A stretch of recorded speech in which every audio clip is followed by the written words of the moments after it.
न मैं गिरा न मेरे उम्मीदों के मीनार गिरे, अब मुझे गिराने में लोग कई रामायण पर किसी को भय करने का कोई अधिकार नहीं।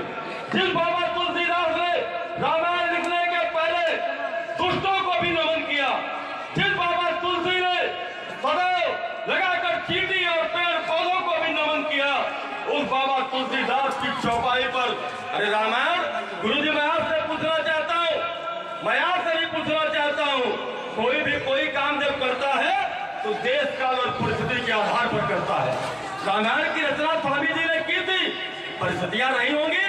और ये चौपाई तब की है जिस चौपाई का लोग दुष्प्रचार कर रहे हैं, जब समुद्र की आराधना करते करते करते भगवान श्री राम को 3 दिन बीत गए और उस अहंकारी समुद्र ने भगवान की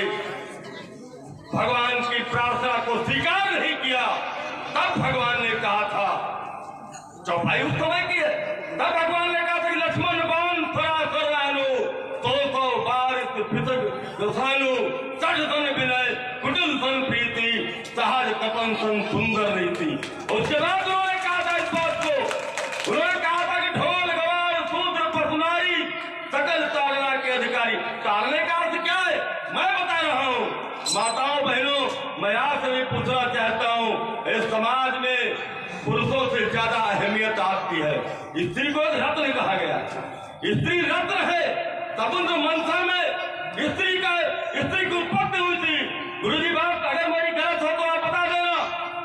जब स्त्री रत्न है तो चाहे वो माता के रूप में हो, बहन के रूप में हो, पुत्री के रूप में हो, पत्नी के रूप में हो, ताड़ना का मतलब होता है सदैव उस पर निगाह रखो। निगाह रखने की बात है।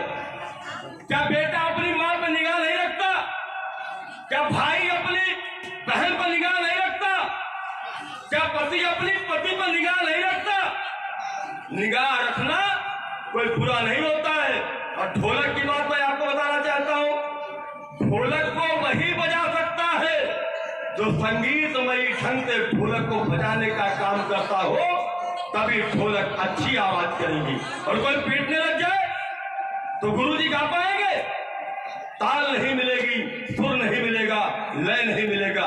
इस तरीके से मान लीजिए आप कोई अनाड़ी आदमी है जिसको गंवार कहते हैं, गंवार को आप यहाँ पे छोड़ दीजिए, कहीं माइक नोच लेगा, कहीं कैमरा तोड़ देगा, उस पर निगाह नहीं रखी जाएगी। अगर बाबा ने लिख दिया तो क्या बुरा किया, लेकिन उनको ये नहीं मालूम जो रामायण पे उंगली उठा रहे, बाबा स्वामी गोस्वामी तुलसीदास पे उंगली उठा रहे, उनको ये नहीं मालूम हिंदू धर्म में शस्त्र और शास्त्र दोनों की पूजा की जाती है। अगर एक हाथ में हम शास्त्र लेते हैं तो एक हाथ में हम शस्त्र भी रखते हैं। कभी परशुराम बनकर हम संघार भी करते हैं। और अब जो ब्राह्मणों पे उंगली उठा रहे, उनको ये नहीं मालूम हम चाणक्य के वंशज हैं। मेरा अपमान जब कोई करता है, मेरा अपमान जब कोई करता है तो तब तक शिखा नहीं खुलती जब तक घनानंद का समूल विनाश नहीं हो जाता है। और खुद हो जाओ तो चंद्रगुप्त जैसे एक शूद्र व्यक्ति को राजा बनाने का काम करते हैं। ब्राह्मण ने चंद्रगुप्त को राजा बनाया। अगर उसको अपने बिरादरी के किसी व्यक्ति को राजा बनाने की बात होती तो बताइए यहाँ बैठे लोगों, चंद्रगुप्त कौन था? एक छोटे से चरवाहे को राजा बनाने का काम उस चाणक्य ने किया था। और भगवान प्रभु श्री राम के बारे में क्या मालूम इस स्वामी गोस्वामी, इस स्वामी प्रसाद मौर्य को? अरे भगवान ने तो लोगों के अंदर नेतागिरी विकसित करने का काम, लीडरशिप डेवलप करने का काम किया था। भगवान चाहते तो सुग्रीव के पास क्यों जाते? अरे बाली ने तो रावण को काख में लपेट कर घुमाया था सारा किला। जाते बाली के पास और समझौता कर लेते, कहते बाली मैं यहाँ बैठा हूँ, सीता जी को लेकर आओ। लेकिन उन्होंने अन्यायी अत्याचारी का साथ नहीं किया। उन्होंने कहा, जब बाली को बाण मारा भगवान श्री राम ने, तो बाली ने कहा कि मैं बैरी बल्कि सुग्रीव प्यारा, कारण कवन नाथ मैं मारा। उसने कहा मैं बैरी हो गया, सुग्रीव आपका प्रिय हो गया, कौन सा अपराध था मेरा बांध कर यहीं ले आता। भगवान ने कहा सुन दुष्ट, अनुज बगी अनुज बधु भगनी पुतनाई, सुन सठ ये कन्या समचारी, इन्हें कुदृष्टि बिलो के जोई ताहि पदे कछु पाप न हुई। उन्हें कहा तुमने सुग्रीव की पत्नी का हरण किया, तुमने महिलाओं के साथ अत्याचार किया, तुमने महिलाओं के साथ अनाचार किया, तुमको बधने में, तुम्हारा वध करने में कोई कष्ट नहीं। उसी तरीके से आज उत्तर प्रदेश की सरकार नारियों के सम्मान के लिए दुष्टों को दंड दे रही, आज दुष्टों को बुरा लग रहा। और मैं कहना चाहता हूँ स्वामी प्रसाद मौर्य से, कहीं भी हो तुमको अगर तुम्हारी मां ने जला है, तुमने हिंदू धर्म पे उंगली उठा ली, तुमने अगर दम है तो कुरान को जला के दिखाओ, तुमने अगर दम है तो बाइबल को जला के दिखाओ। जिस दिन कुरान पे उंगली उठा दोगे उस दिन तुम्हारा सर से अलग कर दिया जाएगा।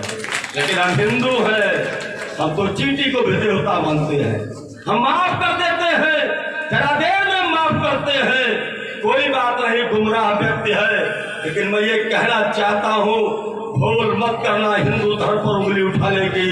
ये हिंदू कहीं फटा नहीं है। मैं पूछना चाहता हूँ मित्रों, जाति किसमें नहीं है? क्या मुसलमानों में जाति व्यवस्था नहीं है? क्या सिखों में जाति व्यवस्था नहीं? सिख तो हमारे भाई।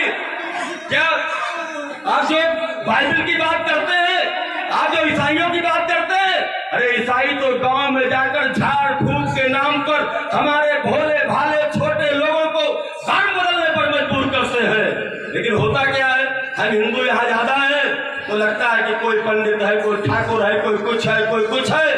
लेकिन यही हिंदू अगर पाकिस्तान में चला जाए, यही हिंदू अगर अमेरिका में चला जाए, तो पूछेगा कोई कौन पंडित हो? क्यों जितना पूछा जाएगा ये हिंदू है। यहाँ हिंदू इसलिए लगता है, जहाँ मुसलमान है वहां जाके देखो फकीर। अगर हम पंडित हैं तो मुसलमानों में भी फकीर होते हैं, अगर हम पंडित हैं तो ईसाइयों में भी पोप होते हैं। अगर तुमको बुराई करनी है तो सभी के साथ जाकर करो। हम भगवान राम और भगवान कृष्ण के बंद हो जाए, 99 गलती माफ करेंगे, लेकिन जिस दिन 100 गलती पूरी हो जाएगी, सुदर्शन से